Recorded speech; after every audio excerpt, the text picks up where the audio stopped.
Part 4 of the Tyne2Wear coastal walk starts at the River Wear Old North Pier and finishes at the Wearmouth Bridge.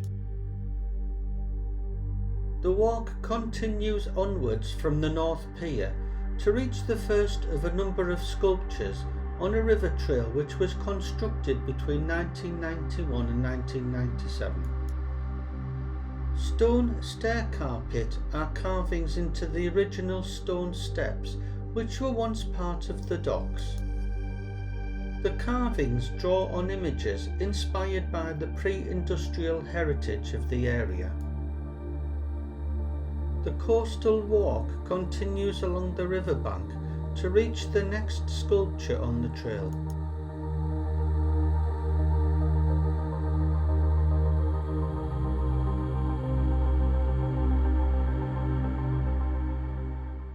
Taking Flight is a sequence of sculptures which shows the different stages as a cormorant takes off across the water.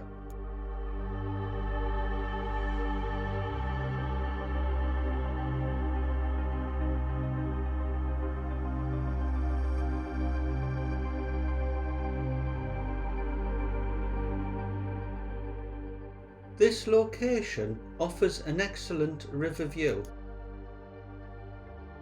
The walk resumes on its route to follow the perimeter of the marina until it reaches the next sculpture on the trail.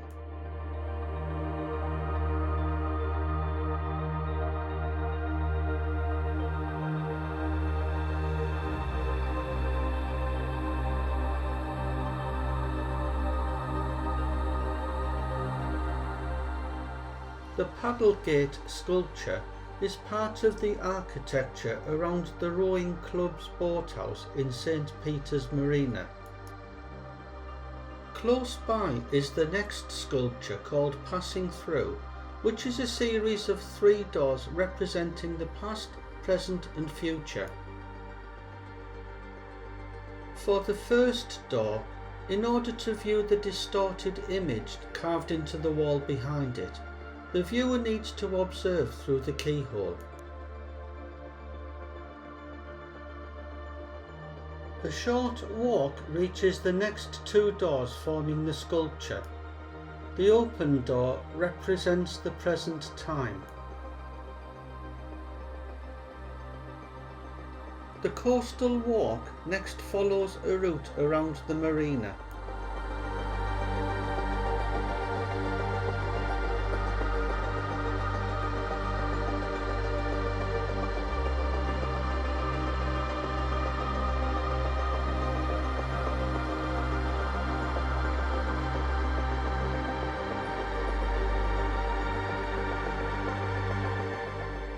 The next sculpture is found after reaching a car park and climbing a flight of steps.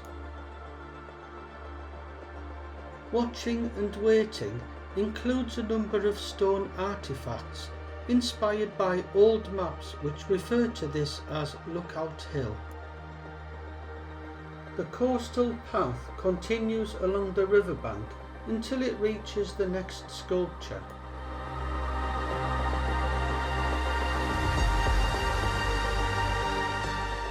This location offers a spectacular view up to Roker Lighthouse at the mouth of the river.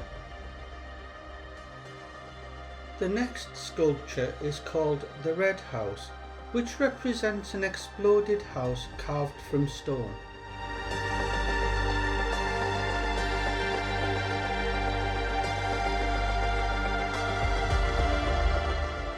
Continuing onwards, the coastal path leads up to the next sculpture in front of the glass centre, which is currently closed and subject to review on its future viability. Molly represents the women who worked in the shipyards during the First and Second World Wars. In the river is a green painted pole with a triangle at the top, which marks the starboard side of the slipway that would have been used to launch ships into the river.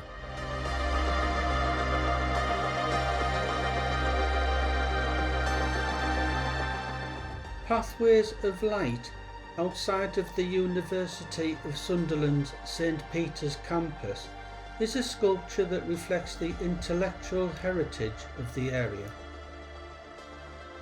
The coastal path continues along the riverbank towards the next sculpture and the first view of Wearmouth Bridge.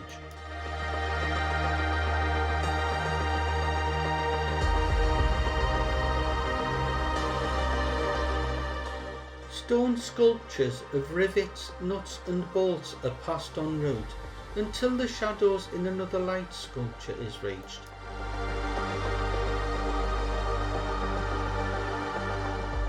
This sculpture resembles a steel tree and stands on the base of a former shipyard crane. A short distance onwards reaches two recently unveiled Ray Lonsdale sculptures. These sculptures relate to memories of ships being launched on the river. Further details of all the sculptures on the trail are available via a link in the description.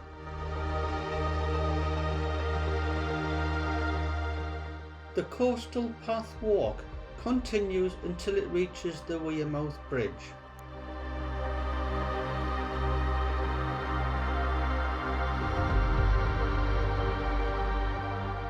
An alternative set of steep steps from the river level can be used to reach the bridge crossing, where a blue plaque details the bridge history. An interesting green wrought ironwork structure is located at the centre of Wearmouth Bridge. The central panel represents Sunderland's maritime identity, shipbuilding and the River Wear. Nil desperandum auspis Deo translates to "do not despair under God's guidance." The centre of the bridge offers a spectacular view down to the mouth of the river and also completes the Tyne2Wear coastal pathwalk.